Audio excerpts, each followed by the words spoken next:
In today's episode, I'd like to share with you a survey that was conducted by the Aware Academy. It is not an academic research. Nonetheless, it gives us a clear indication of how pornography have impacted the Muslim world in a very negative manner.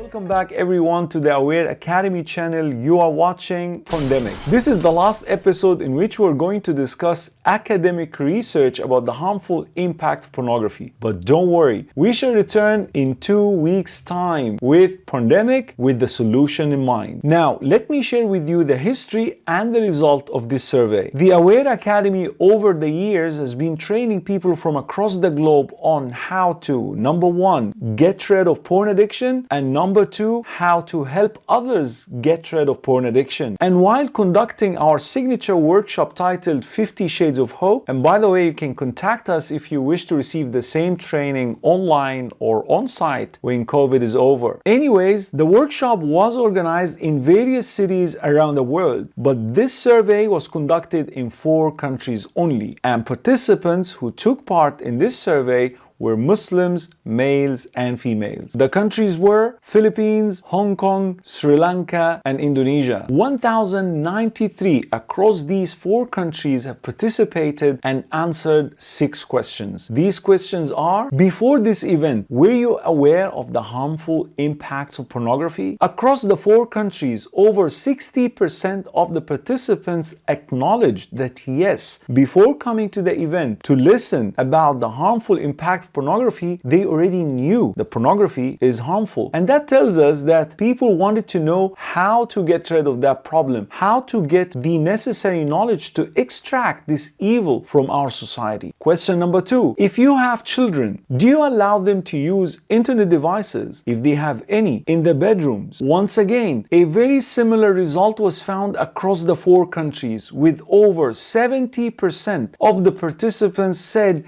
no, they will never allow their children to use internet devices in their bedrooms. With the minority of the minority, even less than 5% said yes, they may allow their children to use internet in their bedrooms. And that tells us that the Muslim world as a whole is conscious of the fact that pornography and internet devices could be deadly for children if they use it behind closed doors. Question number 3. Are you familiar with your children's apps and games? Good news again. The vast majority of our audience, over 55%, said yes, they know about their children's games and apps. About 20% or so, they said no, we've got no clue. Parents out there, if you have children, do not allow them to use internet in their bedrooms. Once they have access to internet devices in isolation, there will be a very high chances for them to come across pornography. Question number 4. Do you agree with the approach that we should talk to our children at a young age about the dangerous impacts of pornography? 85% of the participants, they said, yes, we do agree with this approach. We were so delighted to see the encouragement and the number of people who were supporting this idea, because if we as parents and educators are not going to speak and address this issue with our children, then pornography